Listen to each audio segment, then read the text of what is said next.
Atlanta News First Plus starts now with the First Alert Weather Day.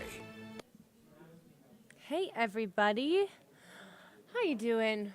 It's Tuesday, which in my opinion is the worst day of the week, but we're going to make it through it. At least it's not going to be overly stormy. Today is a First Alert Weather Day, not because it's going to be a washout, but because there's just going to be the potential for a few strong storms this afternoon. See this broken line of storms now moving through Mississippi and Alabama. It's going to push in later on today, and that has us under very low level 1 risk for severe weather, which is higher than the previous several days. What that means is for Atlanta, especially up to the northwest from Rome into the mountains, isolated storms with damaging winds and lightning are definitely likely. I think that the time frame that it will be the most likely for storms is after the time you get home today. So we can't rule out a few isolated storms this afternoon, but it's going to be this evening that storms will be the most widespread. Not too big of a deal before 2 p.m. You could see maybe just 1-2 storms on the map. But around 5, those storms start to pop a little bit more. You can see they're moving through eastern Alabama, pretty widespread around 4.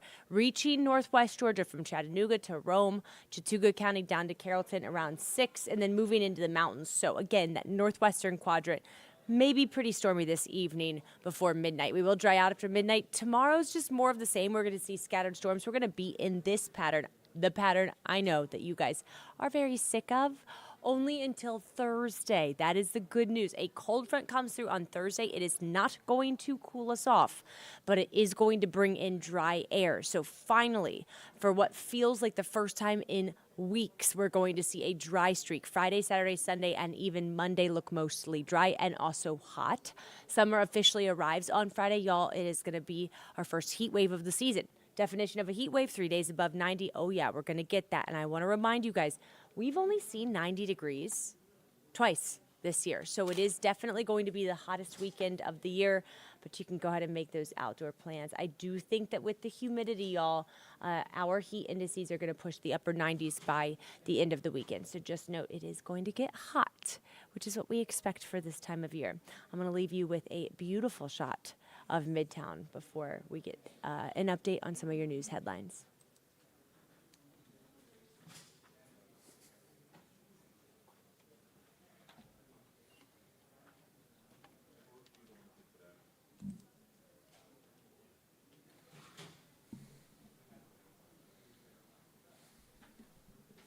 Good. And good morning. Thank you, Ella. Rick Fulbaum here at the headline desk. And I have to agree with Ella. I think Tuesday is the worst day of the work week. So what do you think? Let us know. Anyway, I'm going to get you caught up on some of the headlines that are making news today. The first one has to do with a court appearance. The father of the teenager who is accused in the Appalachia high school shooting from last September. And the father's name here is Colt Gray, or rather Colin Gray, forgive me. His son is Colt Gray, you've seen there. He is accused of carrying out the shooting that killed 2 students and 2 teachers, while his father Colin is accused of giving him the gun that he used to do it. Now, this is a motions hearing for Colin Gray today ahead of his trial, which won't start until September, and that'll be a year after the shooting took place. Gray will not have to face a Barrow County jury. Instead, the judge has ruled that the jurors will come from Hall County. The actual trial, though, will be held in Barrow County. His attorney's arguing that he needed to find jurors from a different location so that they would be fair and impartial. Colin Gray faces 2 counts of second-degree murder, 19 counts of second-degree cruelty to children, 2 counts of involuntary manslaughter, and 4 counts of reckless conduct. He has pleaded not guilty and was granted bond back in February. Colin Gray facing the stiffest charges ever leveled against the parent of a juvenile charged in a deadly attack like this. Both father and son are due back in court on the 27th, when school leaders will provide a timeline of events from the day of the shooting last September. That hearing today, though, is scheduled to have actually already begun. And so we'll have updates throughout the day here on Atlanta News First. And ANF Plus. Now, we also want to we have been following the story over the weekend of the killing of a state lawmaker in Minnesota and her husband. and the attempted murder of another state lawmaker and his wife. The first couple was killed tragically in a shooting at their home. The second couple also shot, but they thankfully are recovering in the hospital right now. And this is just a terrible story. There is someone in custody now who will be facing charges in Minnesota as investigators try to figure out what the motive was behind this. There is some speculation that it did involve politics, as there was a list of potential targets found in the suspect's vehicle listing other lawmakers who have in the past supported abortion rights. So it seems as though that was something that he was, that this particular suspect anyway, it was allegedly looking for. But while all of this is happening, the backdrop in Minnesota, we have our own case of political threats and violence right here in the metro, and this has to do with a gentleman from Duluth who has been now arrested after sending messages, very explicit messages, to two U.S. senators, both Republican lawmakers. And Atlanta News First Don Shipman is with the First Alert Breaking News Tracker, and he followed this report from outside the FBI's Atlanta headquarters. Investigators say that the man left horrifying voice messages, and they say that this type of political threat will not be tolerated. Take a look. You can see the images that FBI agents gave out to the media. This right here is 25-year-old Robert Forney being arrested outside his Duluth home. Multiple neighbors telling us that law enforcement swarmed this area and that Forney lives in this house with his family. Forney facing federal charges of communicating threats of interstate commerce.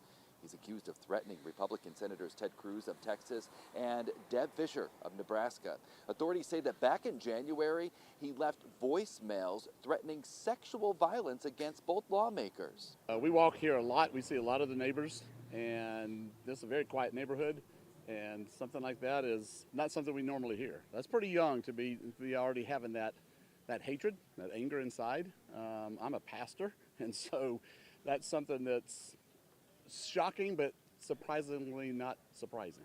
In a statement, U.S. Attorney Theodore Hertzberg said in part, political discourse and disagreements never justify resorting to vile attacks against our nation's leaders. We did make attempts to get a comment from Forney's family, but they declined. We're in DeKalb.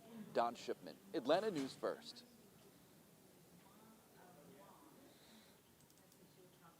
That was Don Shipman reporting. Another story we're following on this Tuesday, Cobb County Schools saying that it is not going to pay any money to comply with the Georgia ban, this new ban on cell phones in the classroom.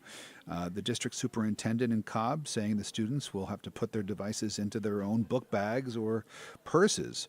Some districts across the state are providing pouches or classroom lockers for students to put their device in, but not in Cobb. The state ban applies to kindergarten through 8th grade students and goes into effect next July. And finally this morning, we're talking about ketchup. Why not? Heinz says that it will remove F, D, and C artificial dyes from its products. That's starting at the end of 2027. So they're not doing it right away. But some of the products that will be impacted include Crystal Light, Kool-Aid, Jell-O, and Mio.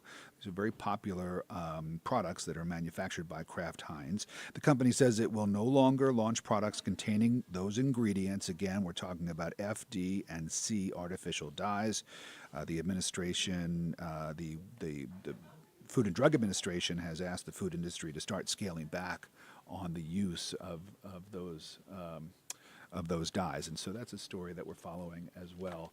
A lot going on today on this Tuesday. And please keep it here on ANF Plus, and you can watch us on Atlanta News First and Peachtree TV, and you can find us online at atlantanewsfirst.com. But for now, I'm Rick Fulbaum. Have a good rest of the day. We'll see you soon.